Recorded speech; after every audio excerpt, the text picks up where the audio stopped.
Okay, let me get some tea. Hello, hello, and welcome to week 3. No, week 4. Oh my goodness, we're already in week 4 of Aloha 24 February. This month is all about native Hawaiian birds, and today we're painting a nēnē goose. This is a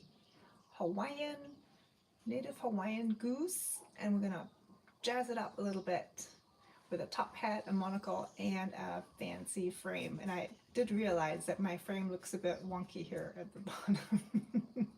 So just gives you, you could design the frame whichever way you like. It can be wonky or super perfect, so just go for it. All right, how is everybody today? So let me tell you a little bit about the nēnē goose, because I made sure to read up a little bit. Hi Sylvie, hi Alina. So this guy has some really interesting markings on the neck, but if you leave these aside, you might have seen a similar goose before. The Canada goose has a black neck, but looks kind of similar to the Hawaii goose. So they think that both the Canada goose and the Hawaiian Nene are from the same ancestor. And now, now we're talking like millions of years back.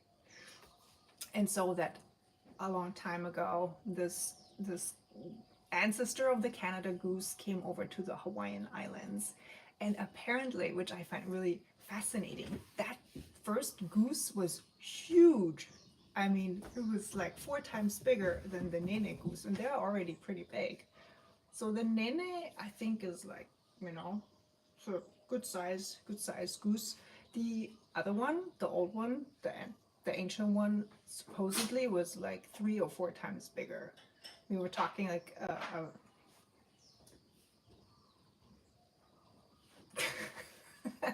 Can you even imagine? So apparently large geese roamed the Hawaiian Islands a very long time ago. Yeah. No, it's not fat, Michelle, right? What does that comedian say? What was it? Fluffy? I don't remember, but yeah. So anyways, I thought that was just a fascinating idea to, yes, fluffy. So fluffy goose millions of years ago, and then it evolved into this really pretty, I mean, I love the markings of the nēnē. It's a really pretty goose.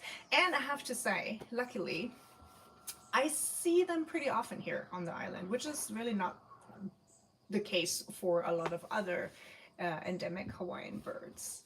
So especially on the other side of the island or in the north, you can see gaggle of geese. I love that word. I was just waiting to be able to say that. Are roaming, all sorts of places. So usually you see them on land. So even though I think they're supposed to be water birds, they're usually found on grass on land, which is also interesting, right? Water bird, kind of like a land creature. Okay, I'll tell you a bit more about the nēnē goose, but let's turn the camera around and let's start with our painting. Okay, you know the drill, you guys. It's gonna be a bit shaky. Okay, let's turn around. Here we go. I'm gonna adjust my phone holder.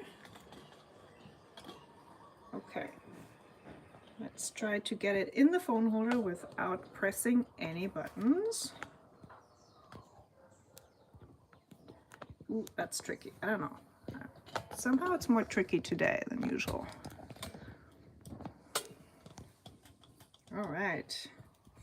Ooh, this looks a little bit precarious. Hold on, you guys. Just gonna try and make it a bit more secure. Okay, I think that's pretty good.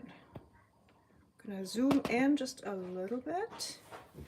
I'm also going to awaken my iPad so I can see your comments better.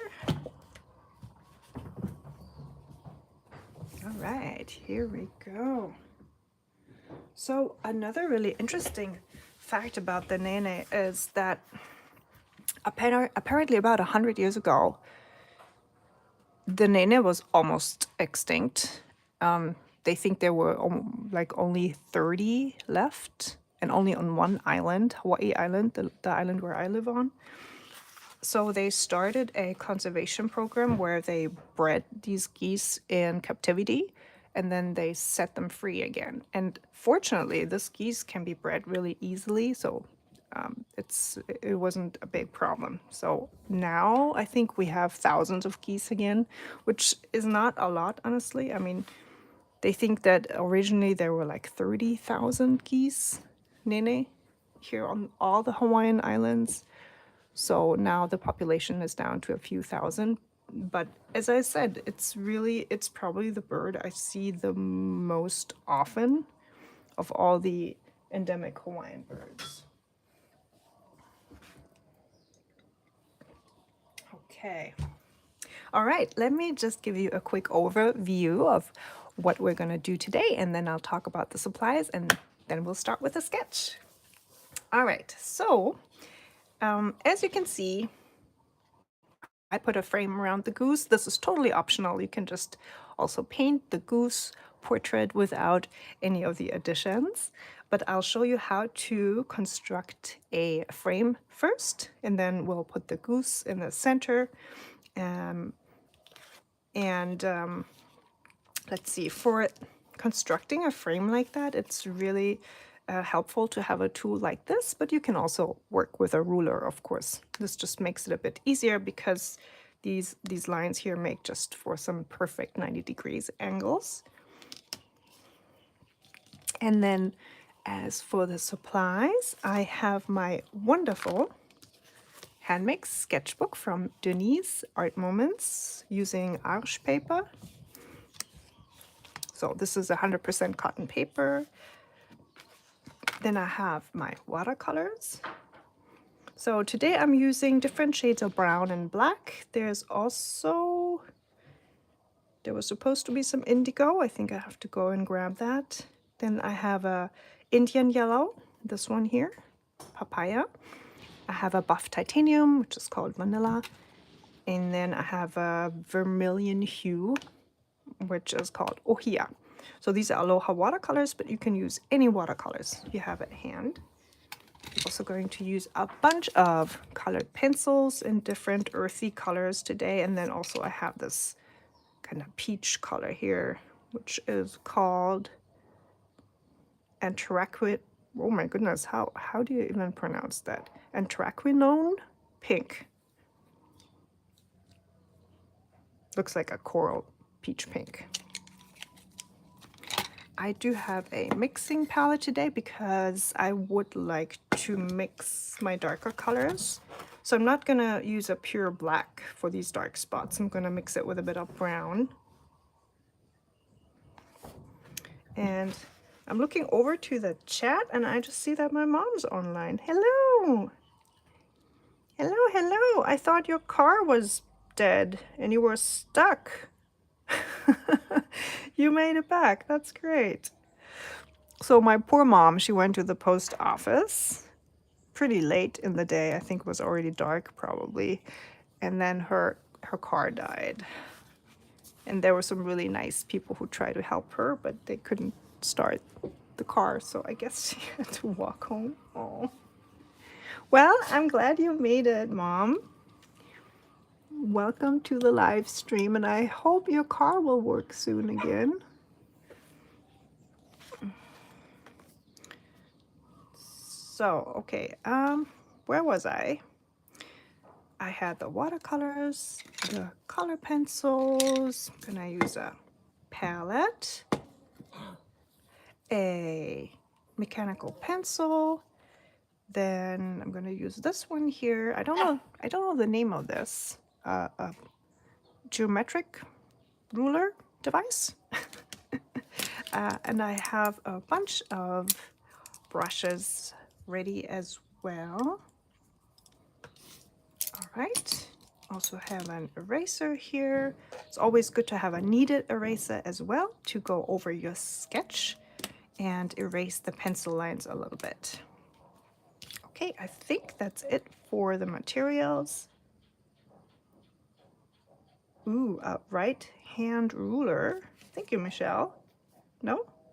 Wait, she retracted the message. That too. Right angle. Okay. No, that's fine. I didn't even know you could retract messages on the in the YouTube chat. That's interesting. Okay, so this is called a right angle tool. Wow, that was pretty simple. I could have thought of that myself. And with a protractor, isn't that the thing that goes around? Right? Protractor? The circle? Well, you guys know what I mean because I'm showing it to you. Whatever this genius device is called, I'm going to use it today. Okay, so we're going to start with the sketch of the frame.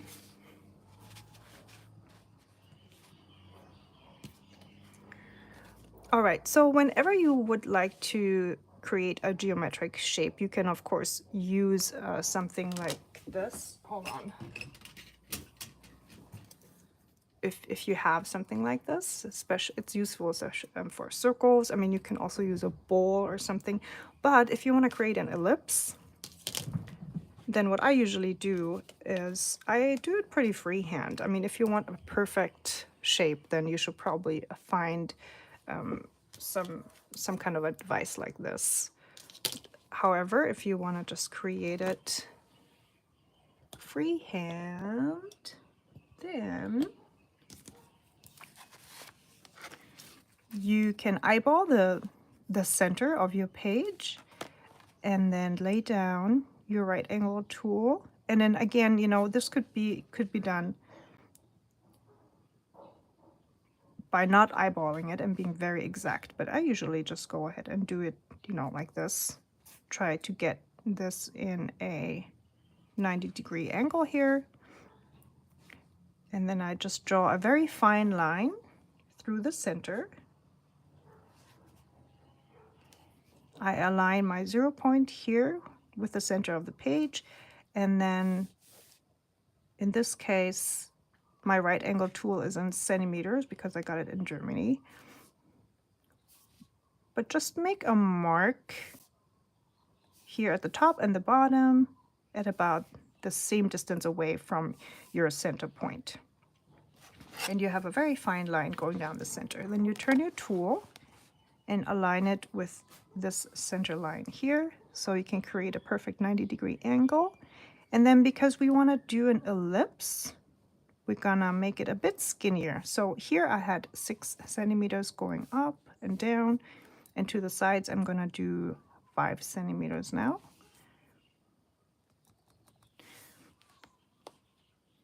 And you don't really need the line here.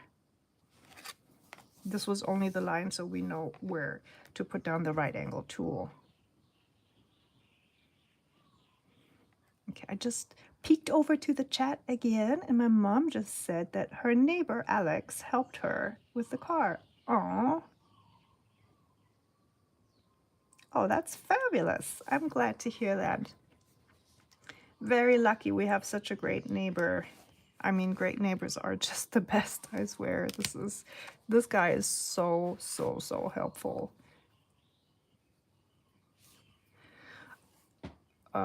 Okay, so you have your 4 points here, 1, 2, 3, 4, and then you can just go and combine or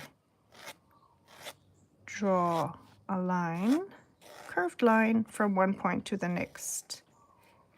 I think I mentioned this in one of the last live streams as well. There will always be an angle where your hand is the most comfortable to draw curved lines like this. For me, it's this angle because I'm right-handed, and then doing it like this, I can create a pretty neat line.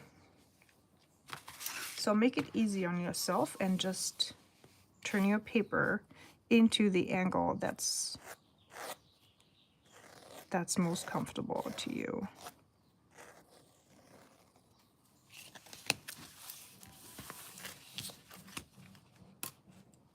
Today I'm really not too concerned about getting this shape symmetrical.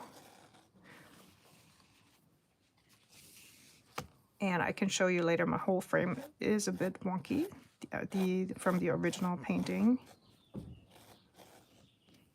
But I really don't mind that. But you can just erase and then, you know, try the line again if you're not happy with your shape.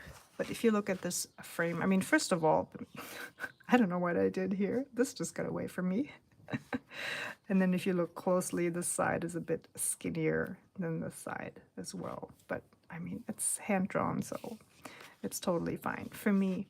But again, if you want it to be more perfect, more symmetrical, you can just go over this and try again until you're happy with the shape. Okay, and now let's look at the original drawing again, which will also show you that this one, the chain of the monocle, goes pretty much down the center.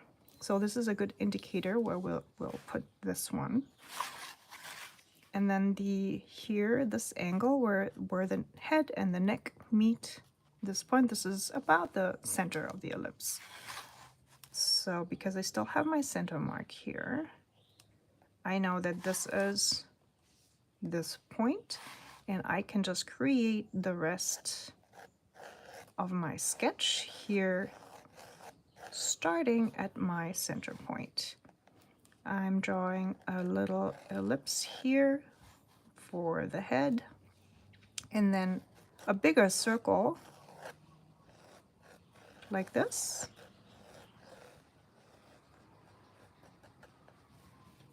Make sure you leave enough space for the top hat if you want to include the top hat. It's also the reason why I really start from the center point to construct my nēnē. So right now it looks like a snowman. Okay, we have the ellipse number 1, we have the circle number 2 to get the head shape and the beak. Oh man, I forgot again. The beak and the bill. We had this discussion when I had this wonderful live stream with Tanya. We were wondering what the beak is and what the bill is and when to use which. I think the bill was for the bigger birds. I think, right? Okay, so another circle. You can start again from the center point, and then you just draw a circle, big circle for the body.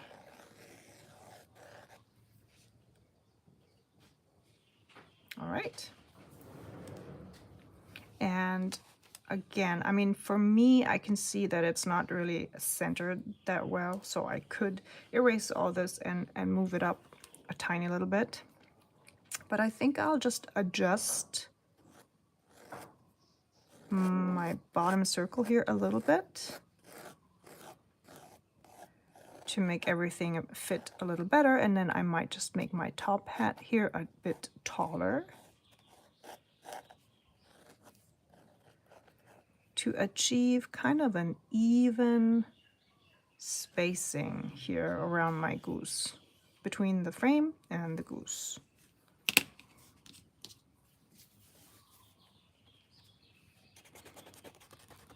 All right, I'm peeking over at the chat, and Julia says the beak is the short beak and the bill is the long one.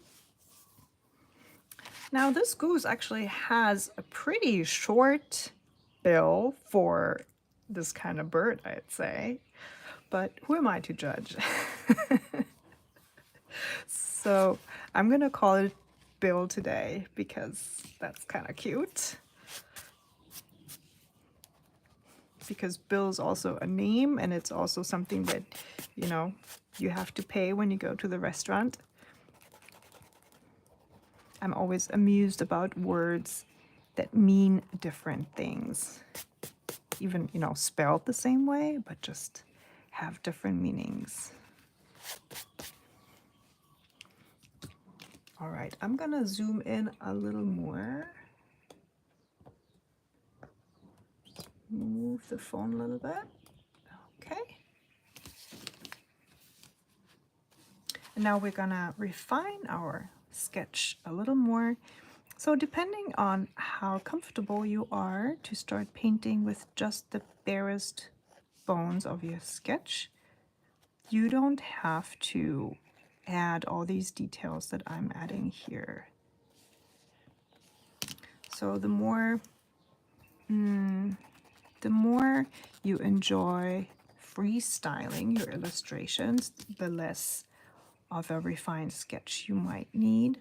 But for example, Tanya likes to refine her sketch so that she can relax when she does the coloring part.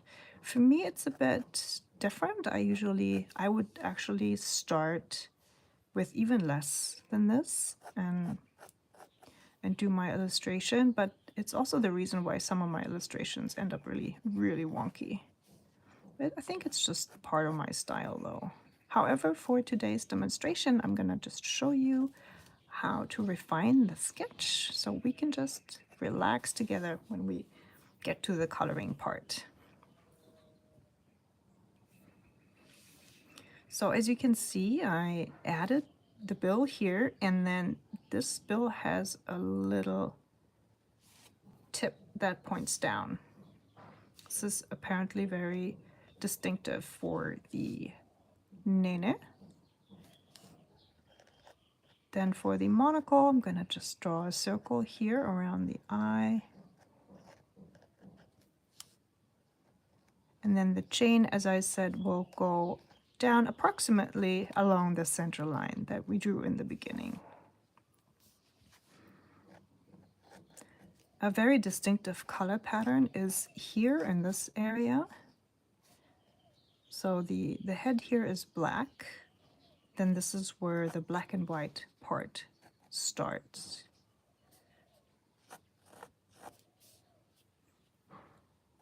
All right, right now it looks almost, it has like a steampunk atmosphere, doesn't it? This would be another good idea, I think, to turn this goose into a steampunk goose with maybe some cool metal parts.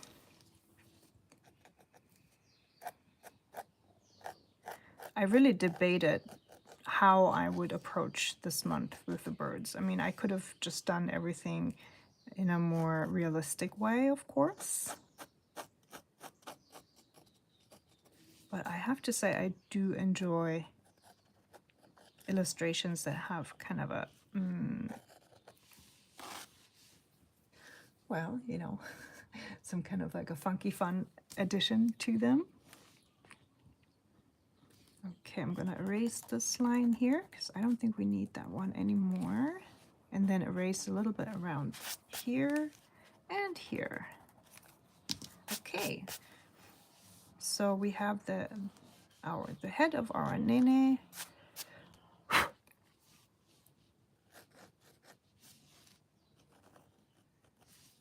And then this circle is a bit too high, so I'm gonna go down a little bit to this point, and this is where the back starts. Okay, I'm gonna erase this line here.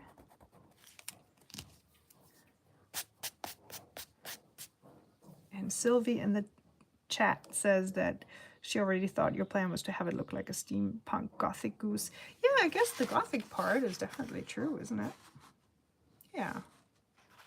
I mean, I was thinking kind of like an ancestors portrait gallery that the nēnē goose family have in their house, hanging at the wall with all their ancestors and grandpas and everybody back in the day where people still wore top hats on a daily basis.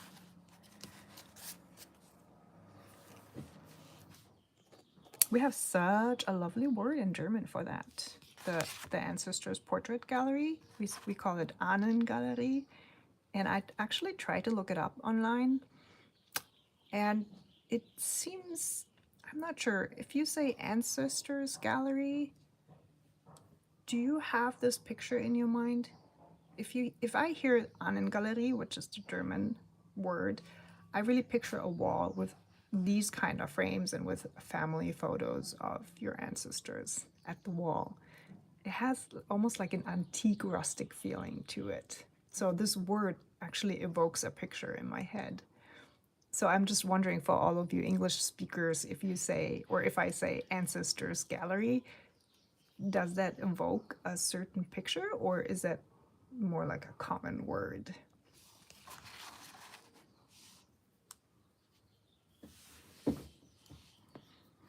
Okay, so we're almost done with our sketch. I'm just going to add an indication of these beautiful stripes here. So just diagonal stripes down here along the neck. And then we have a little wedge here for the dark part of the back. And then for the pattern here in this part, we're just gonna use brush strokes to indicate those.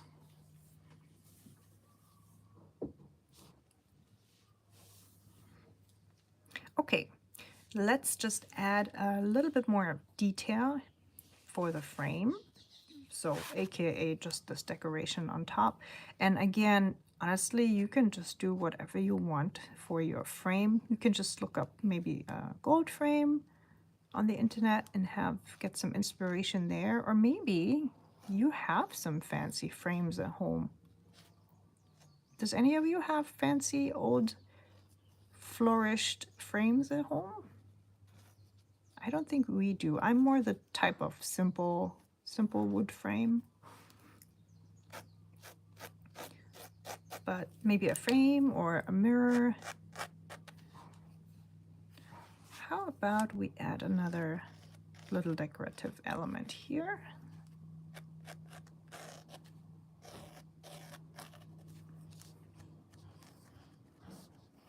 And this time I'm gonna change the direction here of my decorative element so it's more symmetrical.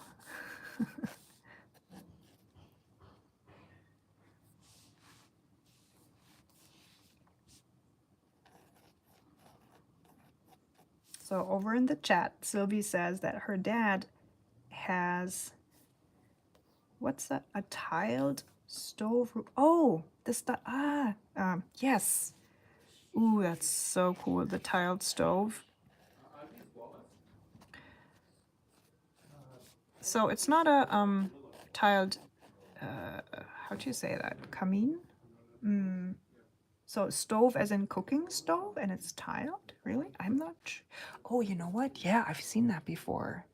Now that you say it, in Allgäu in Bavaria, I've actually seen old farmhouses with tiled stoves. That's a thing of beauty, you guys. So cast iron metal tile, just massive. And when that thing gets hot, it's like hot for 2 days.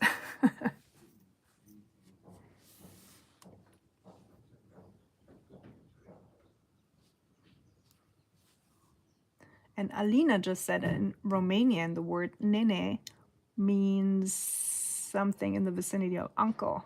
Oh, really? Yeah, well, over here, if you say nana, it means grandma, right? In a lot of languages, I think.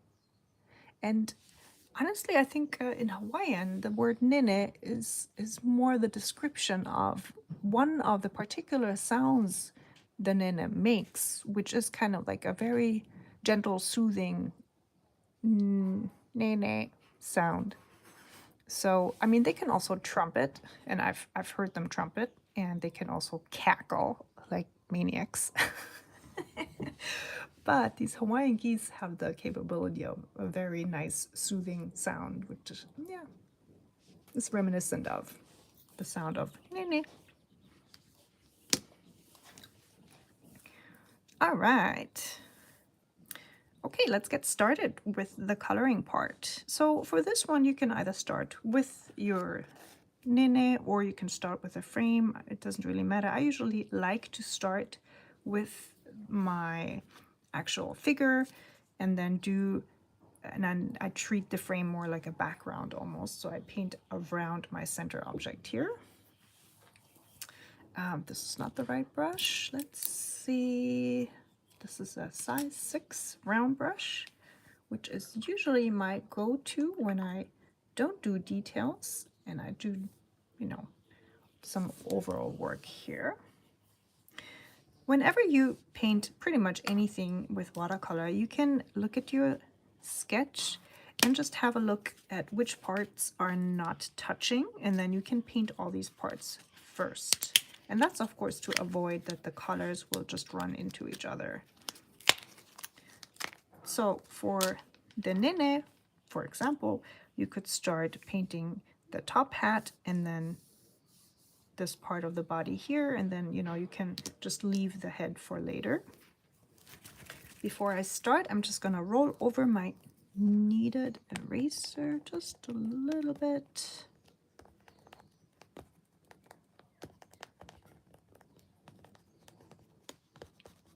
Okay, to make the pencil lines appear a bit lighter.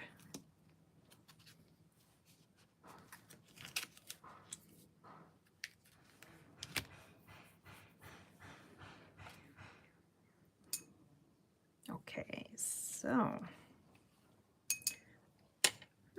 I think I actually used a gray color for the hat. If you don't have gray ready, you can just, of course, use a diluted version of black.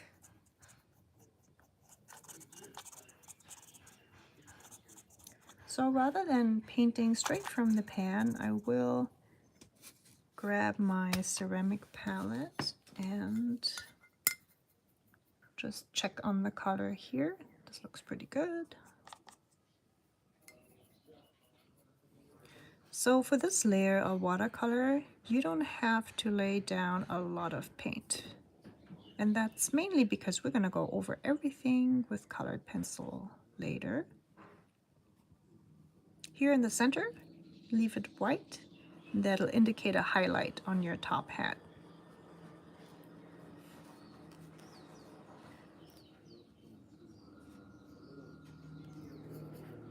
Here we go.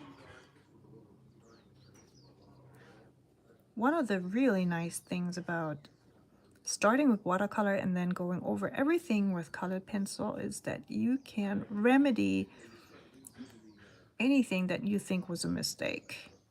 So you can, for example, redefine a shape. You can add shadows. And of course, you can do all this just with watercolor as well. So in a way that you can almost treat watercolor like colored pencil. You can go back in with watercolor and a very fine brush and just do little strokes, for example. You can add shadow with watercolor, of course, but I just really enjoy the texture part, the texture aspect of colored pencils. Next, with the buff titanium white, we're gonna make a very, very light mix. So we're gonna water it down quite a bit. If you don't have buff titanium, you can just use white, any type of white you have, even gouache, and mix in a tiny, tiny amount of any kind of brown that you have. Brown and maybe a bit of yellow.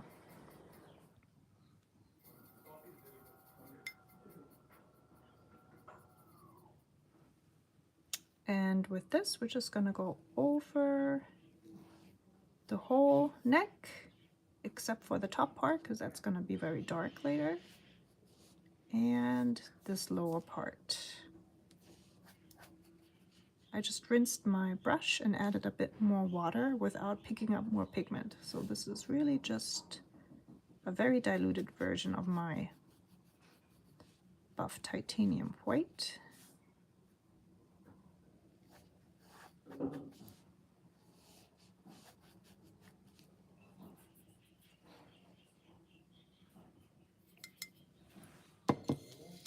Okay, I'm rinsing my brush again, and let's add some color for the beak, for the bill.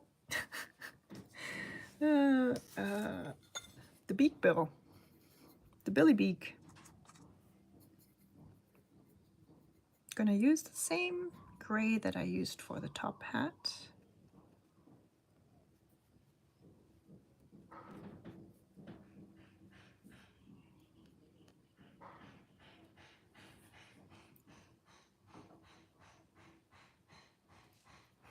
And we can also paint the gray part here inside the monocle.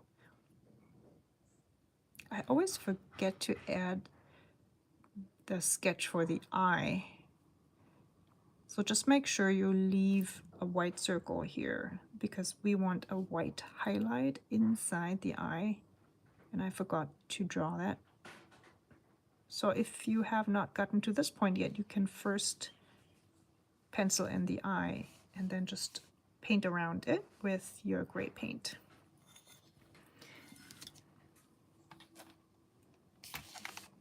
All right, I'm gonna zoom out just a tiny bit. Okay. I'm rinsing my brush again, and now we can lay down the yellow part of the frame. And again, I'm just pretty much painting in all the parts that aren't touching at this point. So for the frame, I'm just using my Indian yellow straight from the pan with quite a bit of water, but I'm not diluting it on the palette. Just make sure you don't touch your nēnē with your hand or your sweater while you paint. And of course, if you like to use a shimmery gold for this part, feel free to do that.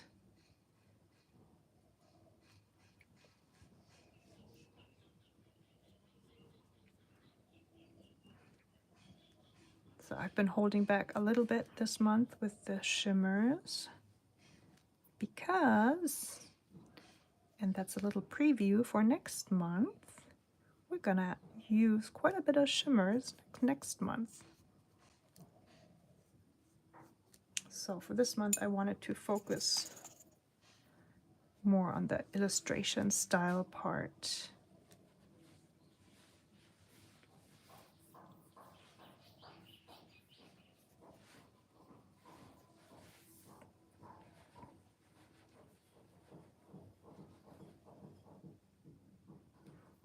Okay, I'm peeking over at the chat, and Ulrike says that she has some really old frames from her grandma.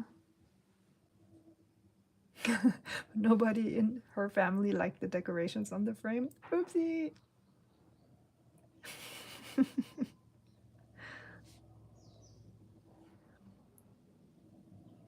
I think that's pretty normal, isn't it? I mean, tastes over the course of time changes, and then of course, you know, different generations have different tastes. I think in general, when you look around how design is these days, it's a lot more interesting shapes, even abstract, kind of like simpler shapes, as opposed to way back when you had all these flourishes and really intricate ornaments. And then of course it's also a culture thing, isn't it? I mean, I was just thinking how in certain other countries and cultures there's still a lot of flourished ornaments going on. Absolutely gorgeous.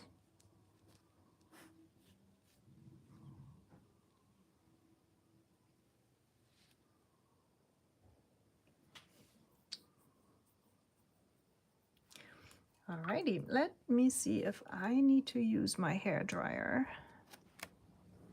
Yeah, I might have to. All right, I'll be right back. I'm gonna use the hair dryer to just dry this layer. I'll be right back.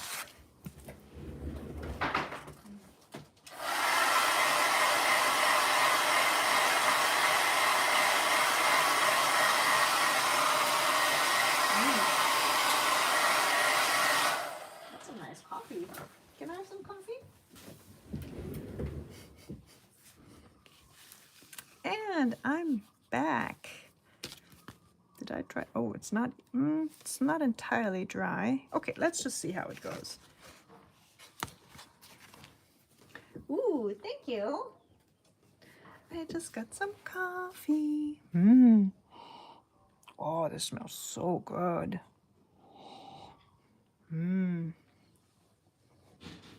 So I usually start my day with tea, and I had some lovely Korean green tea today, which is very mild and gorgeous.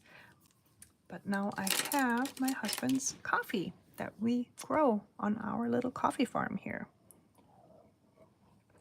It's delicious. Such a good roast. Hello, world. Hello, Mom. Yeah. Oh, Mom's online. She made it. Her neighbor helped her out again with the car. Oh, this is so good. Okay. Sorry about that. Distracted by coffee. All right. Next step. Let's paint the head of our nene. Okay. Grabbing my paints here. So for the head, you can just do simple black, or you can do a nice mix of different dark colors. So I'm grabbing some black here. This is shark. This is a dark gray ochre. Adding a bit of water. Rinsing my brush, and then grabbing some burnt umber.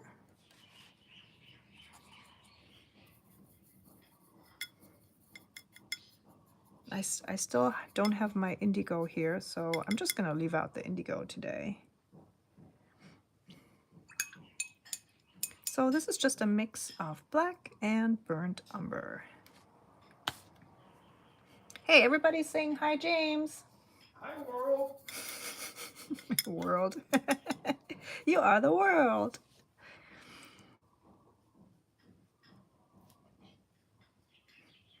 So this is really a matter of preference. You know, if you use straight black or if you mix your black with different colors. My favorite combos are mixing indigo and black or brown and black.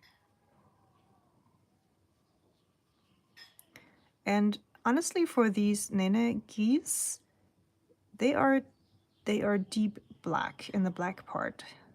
It's a black that almost looks blue in the light. So if you have indigo already, then mix just a little bit of indigo in with your black, and you'll have a very beautiful black for you goose. This appears very light, and I'm aware of that, and it's going to dry even lighter, so I will add a tiny bit more black. And just drop it in. Because my paint is still wet, my paper is still wet, and it'll just blend beautifully. Yep, Alina, I was thinking the same thing. I was humming the song in my head.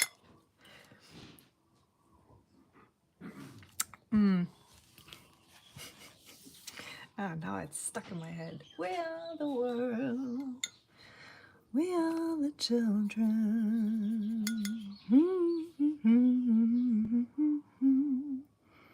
Da, da, da, da, da.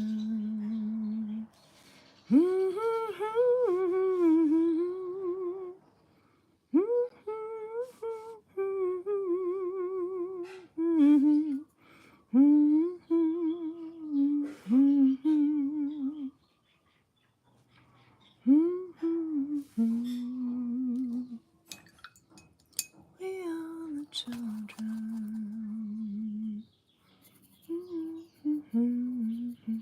Is this, just thinking, was this a Michael Jackson project, or was this a totally different thing? Am I not remembering this correctly now?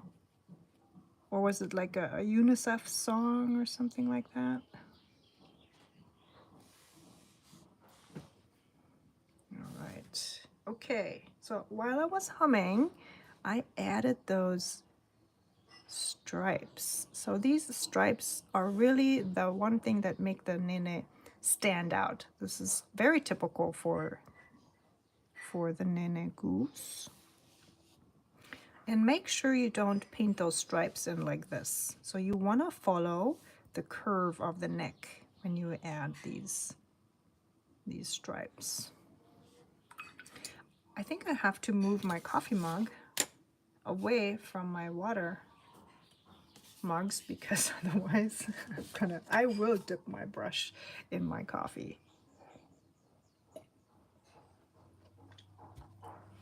Okay, so the song, according to Sylvie, was written by Michael Jackson. Oh, and Lionel Richie. Oh yeah, that makes sense. Yeah.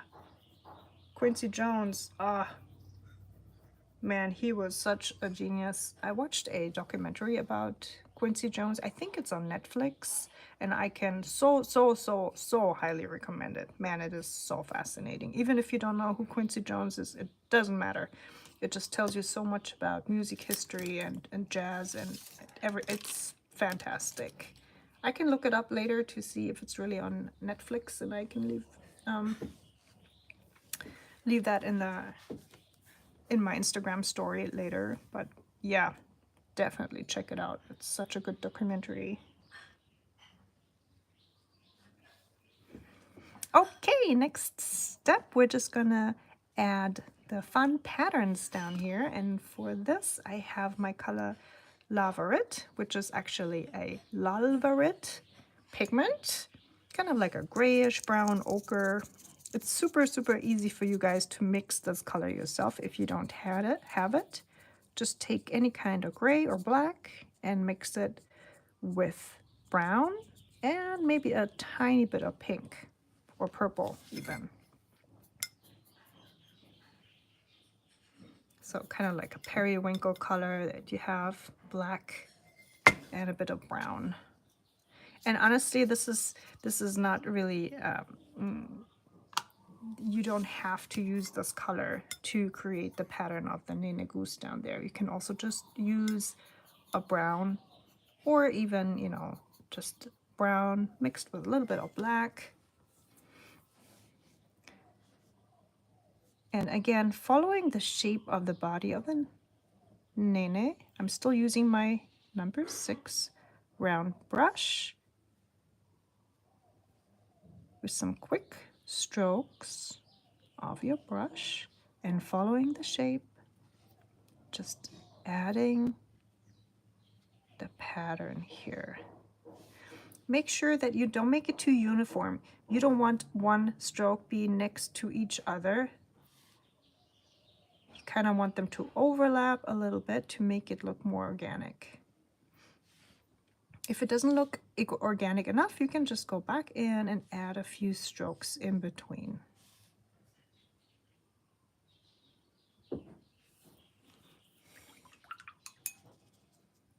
Okay. If you feel that there's too much of a discrepancy between the dark black head and then down here, you can always feel free and add a little bit of black here to this pattern. You know, just like dropping in some little specks of black. I think it also adds a little bit of interest to this pattern down here.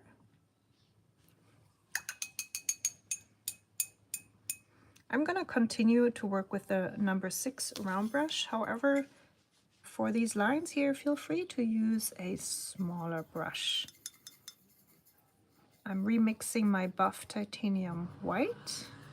I'm going to add a little bit more so it's a bit more opaque.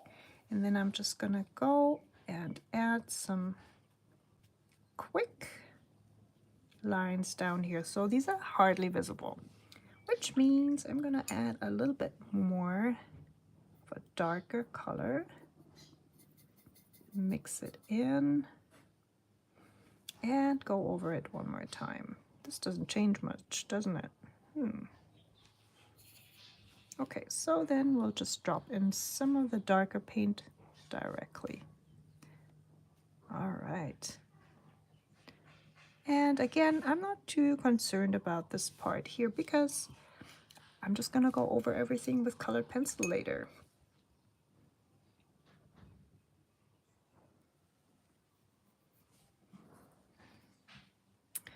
Okay, so let's add some color to this part here. I'm just going to use up the rest of my brown lava bit that I have here.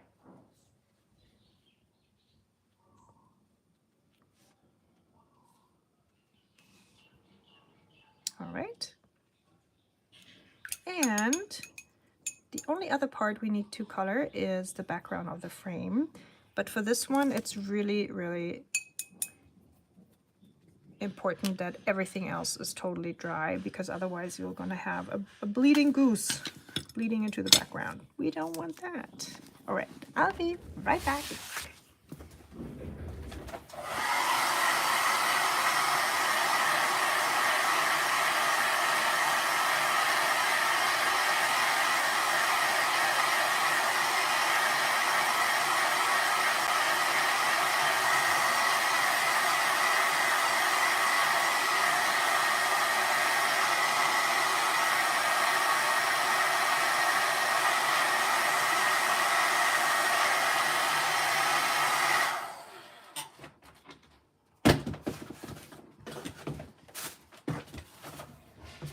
Okay, here we go.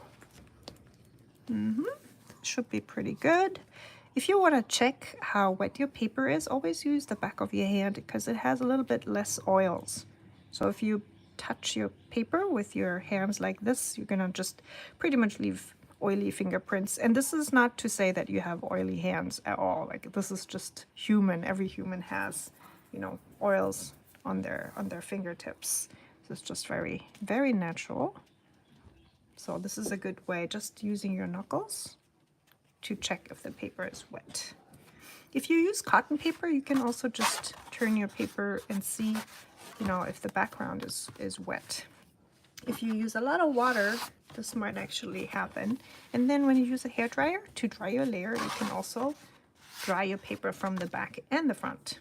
This will just speed up the drying process. Okay, just looking over at the chat. Oh, hi, Jenkins. Aw.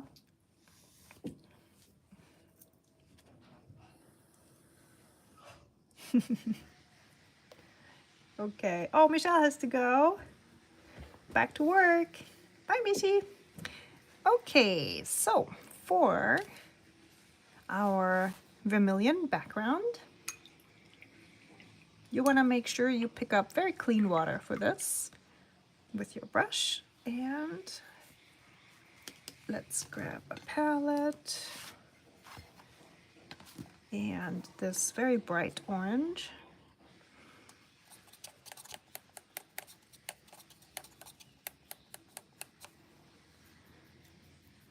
And if you don't have this vermilion hue, you can also just use another orange and maybe darken it a little bit with some red. This is, I mean, it is totally not necessary to use orange here at all. You could even, go for a green background. I think that would look nice too. You know, kind of like this one. That looks pretty too, doesn't it? Kind of elegant, or even a darker green maybe. All right, so we can do this technique wet on dry, meaning the paper is still dry, or you can just wet your brush and prepare the whole area just with water. So when you lay down water first, you'll have less drying edges. If you want to cover a larger area smoothly with paint, this is actually a good idea. And this technique works especially well on cotton paper because it just soaks up the water into the fibers. It holds the water really well. If you work with regular wood pulp paper, you might have to re-wet the paper and work a bit faster in general to, you know, accomplish the same effect. But it's all possible, and it's just a matter of practice. I'd say if you work with the same paper again and again, you know, you'll really get to know the paper and you know what works and what doesn't, and you'll learn workarounds. So I do recommend to work with the same paper for a while until you feel like you know it, and then move on to the next paper, which is an advice that I should have taken myself, because I just love jumping around from art supply to art supply. I want to try it all at the same time. Everything.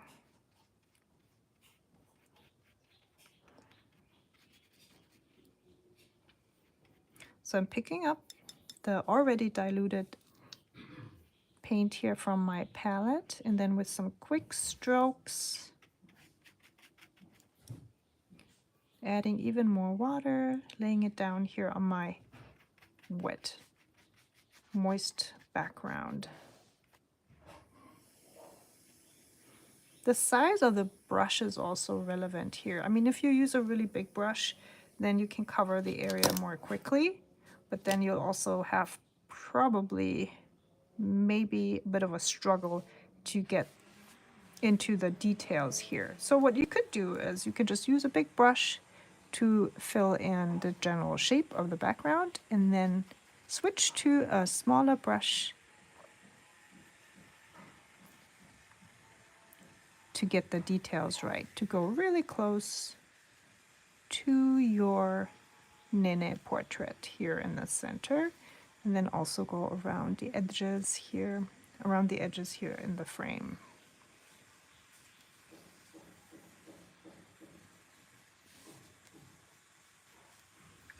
Another trick is to rinse your brush, pick up some water, and just dilute the color here at the edges.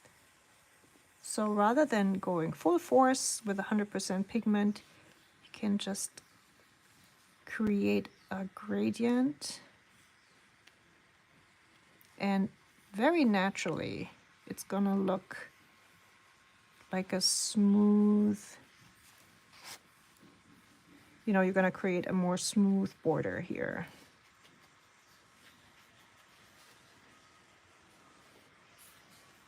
So fading your color into something that's almost white here will just help for creating smoothness, and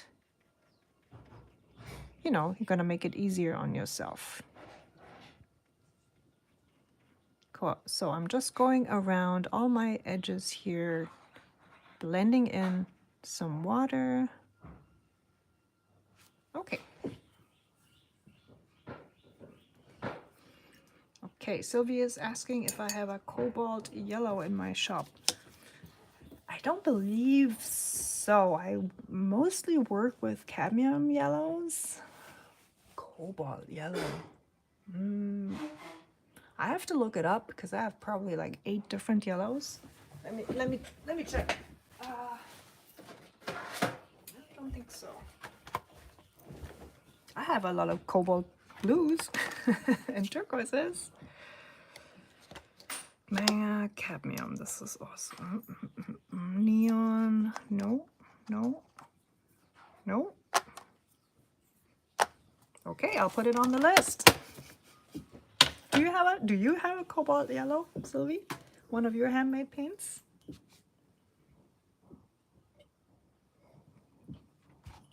If you do, you can make a swatch and share it in your Instagram story so I can see it.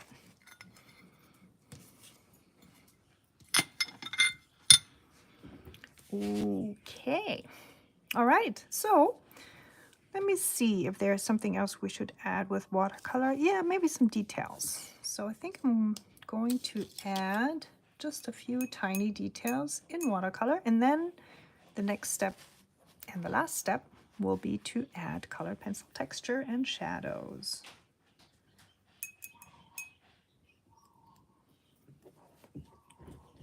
All right, so I'm just gonna add a little bit of black here in the beak bill.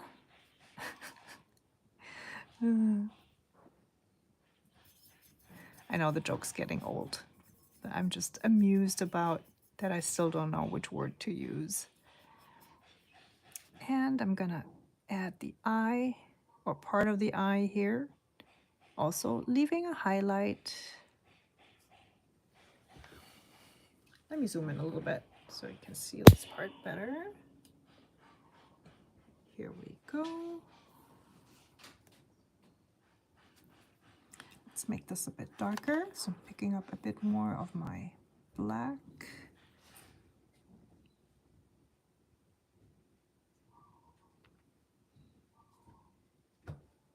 Okay, basically you're just doing like an oval shape and leaving a white circle here.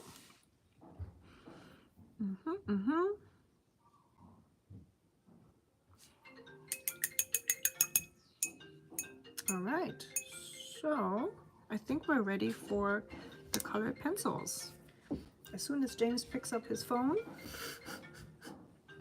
if you can find it.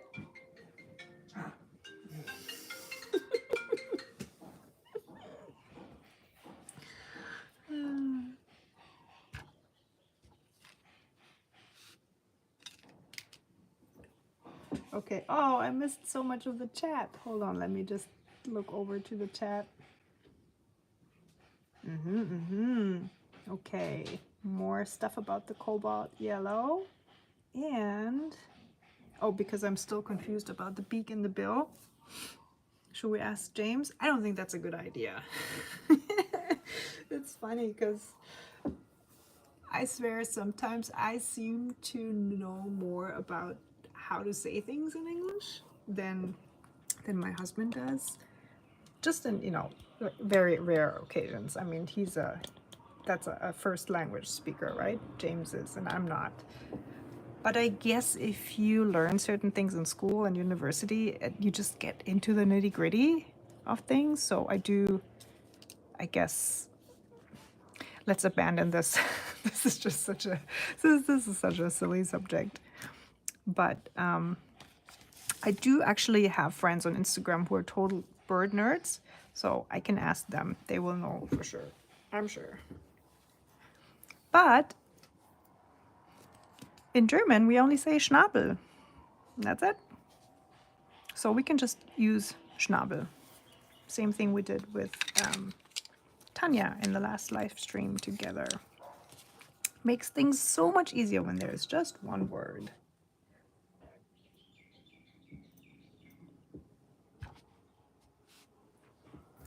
Okay, guys, I have my colored pencils ready, and we're gonna just go in and add some texture and some line work, some shadows. So let's do it. And you can start pretty much wherever you want, of course. Again, I'm gonna start with my goose. And let's start with the top hat. I'm just gonna go around the top hat, except for this middle white part, and adding an outline. So just follow the lines here, and then for this part of the top hat, you can just do kind of like a reverse S shape, like this, to indicate the brim of the hat. Add a line here, again, to indicate the brim of the hat. And then I'll just go over the whole thing, holding my colored pencil like this, at a very low angle. And if you use rough paper or cold pressed paper, you'll just automatically have a very beautiful texture. If you use smooth paper, it's just gonna look a bit more smooth. And I'm gonna add some curved lines here as well to just emphasize the cylindrical shape of my top hat.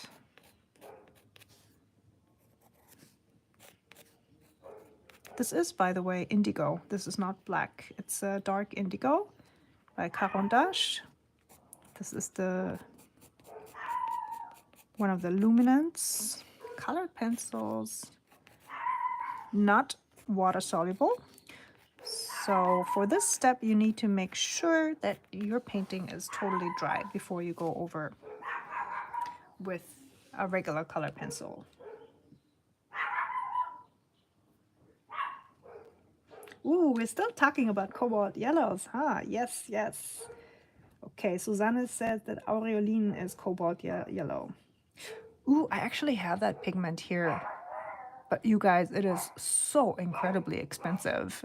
So my other Tanya friend bought some pigment for me in Germany and sent it to me. And usually, I mean, seriously, it's like $70 for like a tiny, tiny amount of pigment. She got it for half price. It looks absolutely gorgeous, but I think there's also, isn't there like this toxicity issue there a little bit, especially with the aureolin pigment? I have to look that up again. But yeah, I was hesitating to turn this one into a paint for the store for several reasons. What's going on, you guys? What are you barking about, huh? Hi, puppy. Hi, hi. All right. Got my zoo here again. Okay, I apologize, you guys. I'm all over the place right now, talking about pigments and dogs and...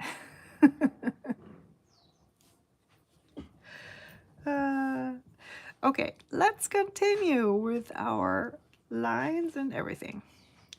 So, for the monocle, you just draw a circle like this. And we'll also create the chain with our colored pencil, just going down. You can stop like while you're still within your nēnē, or you know, you can continue down here.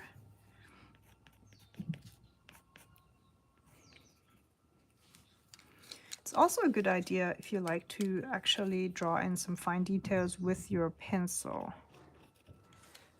So my drawing is, you know, fairly small, and especially mechanical pencils usually have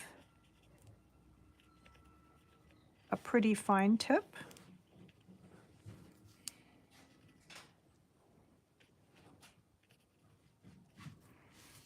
Which is sometimes very helpful if you want to add really fine line. And of course, you know, the smaller your illustration is, the sharper your color pencil should be if you want to create sharp lines, that is.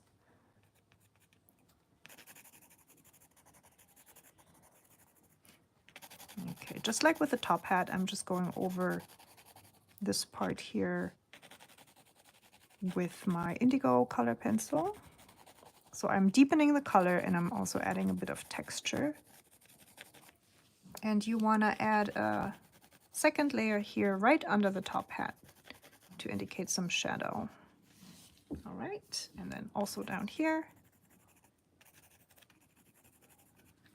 So you can also let your intuition guide you, you know, to decide where you want to add some texture. This is a gray.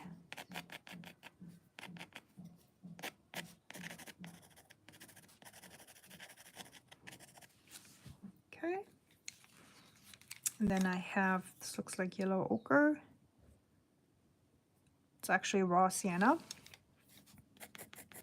Still looks like yellow ochre to me. I'm adding a few strokes here in between the pattern.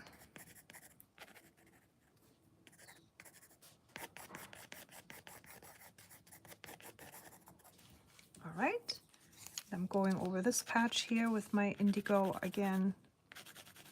I'm holding the pencil like this.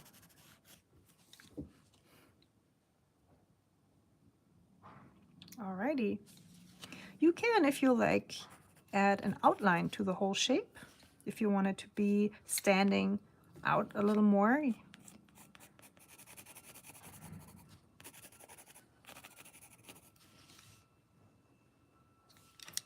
but I think I'm actually pretty happy with the way this almost blends in with the background a little bit. Okay, and then we're gonna add a little bit of shadow here on the side of the frame. Okay, again, I'm holding my color pencil more at a low angle so I can work with the side here.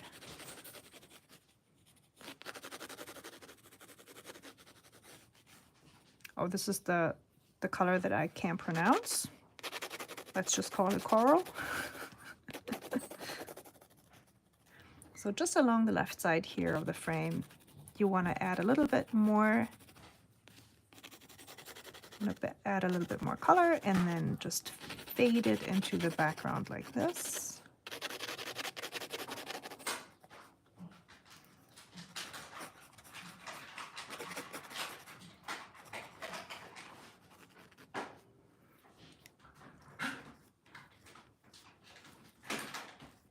If this is a bit too strong for you or the contrast is a bit too much, you can also add this part here with a more yellow colored pencil. So I'm just emphasizing everything on the right hand side here, just like we did here. I'm doing the same thing for my little ornamental pieces.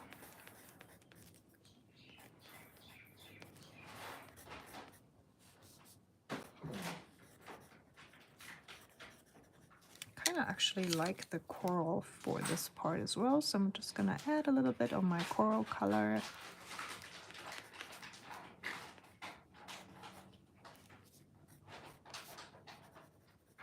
Okay, and then the last step, we're gonna add a line here. I'm gonna turn the paper around like this, just because this angle is easier for me. So here on the outside of the frame, just add a line.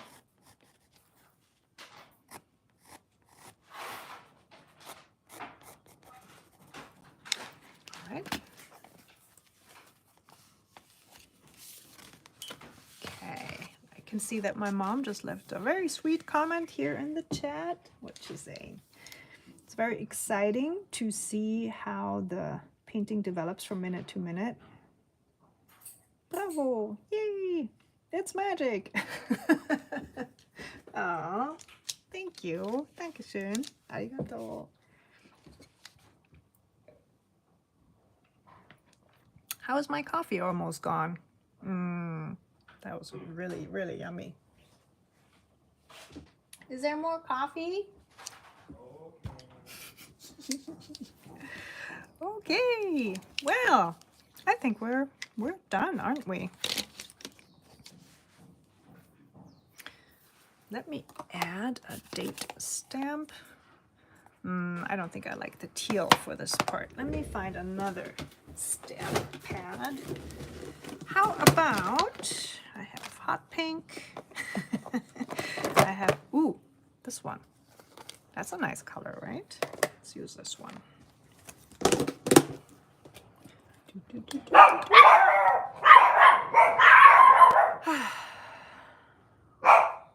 Sorry about that. James just switched on the coffee machine and for some reason the dogs go nuts. Always something going on over here. They must be teacup poodles.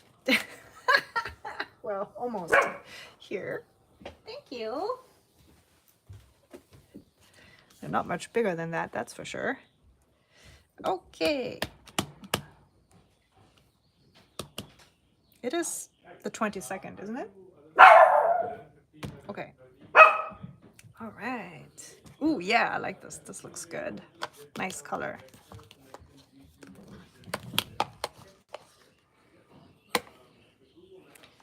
Okay, so which one do you like better? I think this is, the original one is a bit, it's more fine. Like it looks more smooth overall, I think. I mean, the shape is completely different too, which I couldn't make because of the square size of my paper. This one is more, how should I put it? More coarse. You know, everything looks a bit more textured, I'd say. It's also because these are different papers. I really wonder which paper this is. I should always write that down. I think this is actually just a Canson XL. So not a cotton paper. Has more of a finer tooth to it.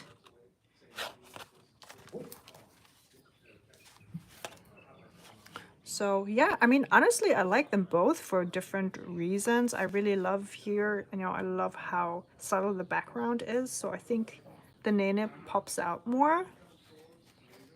And then over here, I really like the texture of the colored pencil. I think that just comes out really well on this kind of paper.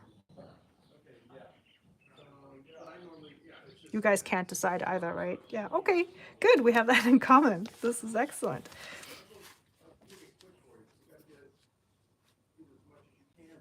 All right, well, I'm gonna turn the camera around for a quick goodbye and thank you. Let's see. Okay, hold on. All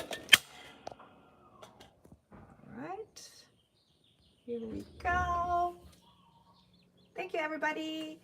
This was fun, fun, fun. Thank you for joining me. And of course, please share your paintings with me if you painted along today over on Instagram at Aloha Watercolors. And I would be super happy if you left a little comment here on YouTube for this video. This really helps me and my channel a lot. All right, so next month will be, yeah, let me give you a little preview. We're gonna do Hawaiian plants and specifically endemic Hawaiian flowers, and I have another co-host again. I'm not gonna say anything more because I still want to keep that a surprise, but until then, I wish you a wonderful week and a wonderful rest of your month, and I'll see you next time. Bye. Bye, Aloha. world. Ooh, more coffee. Thank you. Okay, so here.